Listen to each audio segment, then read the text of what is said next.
Eh, Assalamualaikum warahmatullahi wabarakatuh. Salam sejahtera untuk kita semuanya. Halo teman-teman mahasiswa, gimana kabarnya ya? Semoga masih tetap semangat ya dan dalam kondisi sehat selalu. Amin. Pada pertemuan atau sesi ketiga dan keempat kali ini nanti kita akan belajar ya teman-teman, dan kita akan mengenal perbedaan antara bank umum ya, bank umum, kemudian BPR, kemudian ada bank syariah. Selanjutnya nanti kita akan belajar juga mengenai tingkat kesehatan suatu bank ya, tingkat kesehatan bank. Nah, kita membahas mengenai perbedaan bank umum, bank perkreditan rakyat, dan bank syariah terlebih dahulu.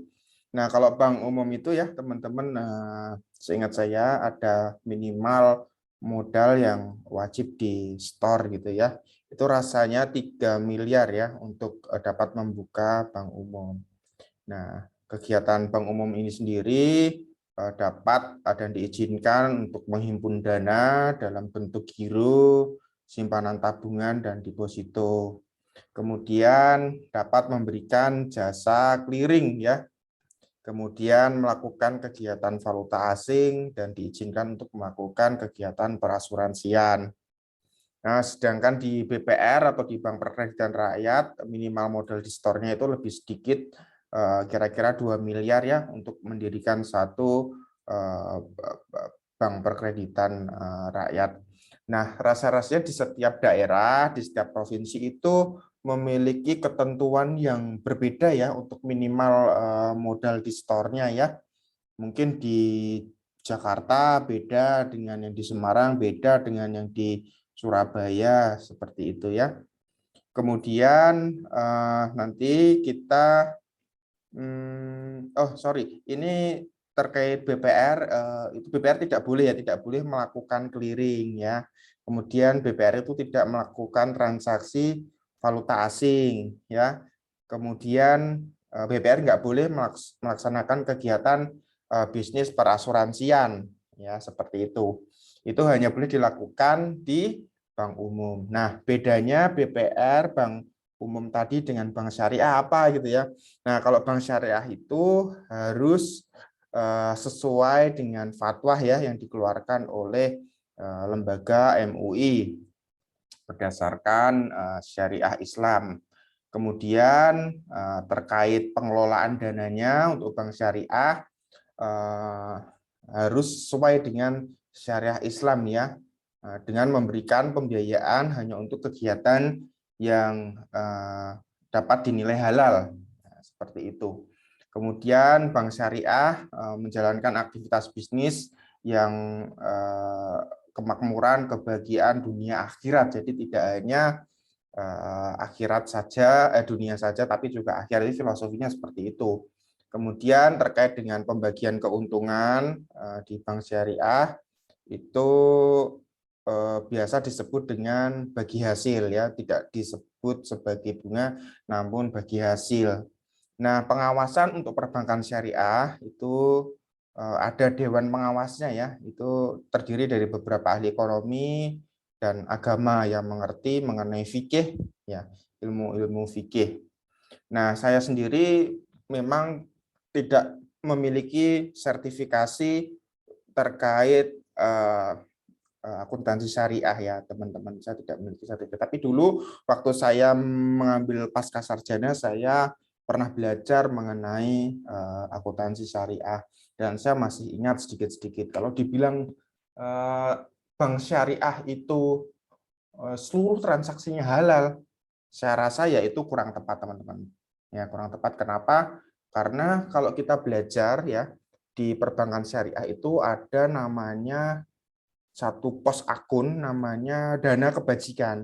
Nah, jadi apabila akuntan di perusahaan atau di bank syariah menemukan transaksi-transaksi yang non halal, misalkan terkait dengan bunga atau denda atau transaksi yang sudah ditentukan diklasifikasikan sebagai dana kebajikan, yang sifatnya non halal termasuk denda itu dimasukkan ke dalam akun dana kebajikan, di mana pengeluarannya itu setahu saya digunakan untuk pembangunan, untuk kesejahteraan umum, ya, misalkan untuk membangun bangunan atau apa gitu ya. Tapi dana kebajikan ini yang saya tahu ya, itu tidak direalisasikan misalkan untuk membeli bahan-bahan konsumtif, misalkan makanan yang kemudian menjadi darah, menjadi bagian dari tubuh kita, tidak seperti itu. Nah, terkait dengan industri syariah saat ini sudah sangat berkembang ya teman-teman. Teman-teman bisa mengambil sertifikasi terkait akuntansi syariah. Nah, ujian sertifikasi akuntansi syariah ini ada 3 level, ya, ada elementary, intermediate, sampai advance.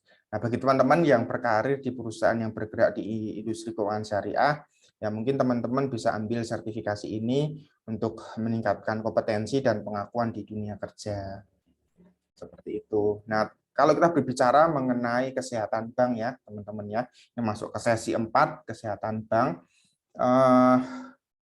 Suatu bank itu dikatakan sehat bila mampu menjalankan fungsinya dengan optimal, baik dalam hal menghimpun dan menyalurkan dana ya, maupun dalam pemberian jasa layanan perbankan lainnya.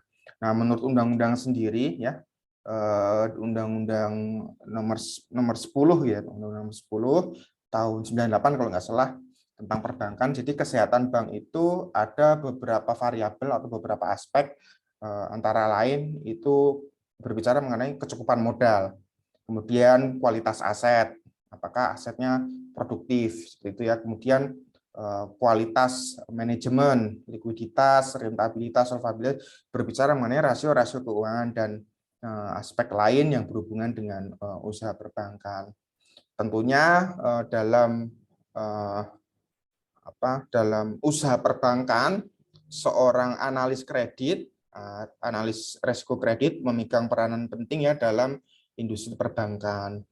Artinya seorang analis kredit sebelum memberikan kredit kepada nasabah, memberikan pinjaman kepada nasabah ya, harus memperhatikan resiko-resiko kredit ya, dan harus mempelajari profil calon nasabah untuk menghindari adanya gagal bayar.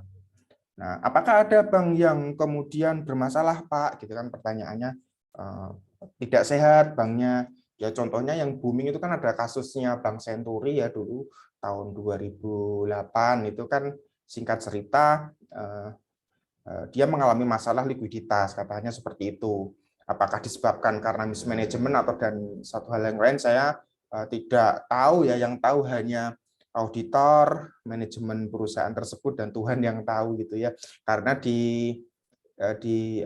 dulu saya baca-baca itu di beberapa artikel banyak versi gitu ya. Nah, singkat cerita Bank Senturi ini kan mengajukan permintaan pinjaman tuh ya kepada Bank Indonesia.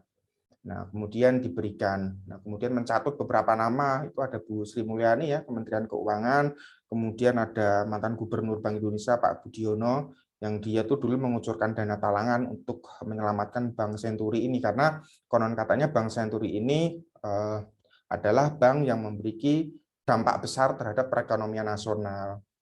Nah, artinya untuk mengantisipasi supaya tidak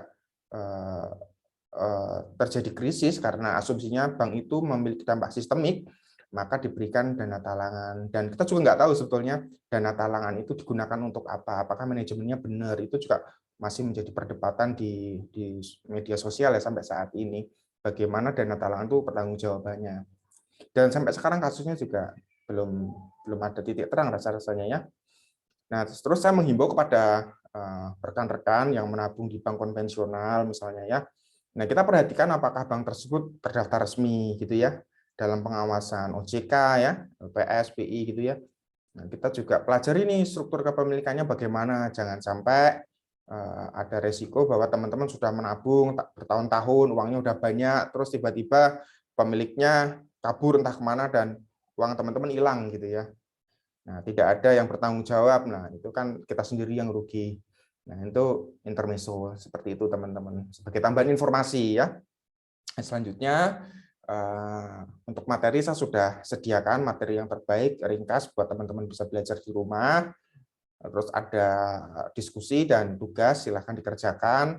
Apabila ada kendala atau kurang paham atau hal-hal yang ingin didiskusikan, monggo dipersilahkan. Saya akan menanggapi di sesi diskusi. Saya mohon maaf agak terlambat membuat video ini, tapi saya masih membuka dan memperpanjang sesi tugasnya. Mungkin itu teman-teman, saya ucapkan terima kasih buat perhatian dan semangatnya ya. Saya akhiri, terima kasih. Wassalamualaikum warahmatullahi wabarakatuh.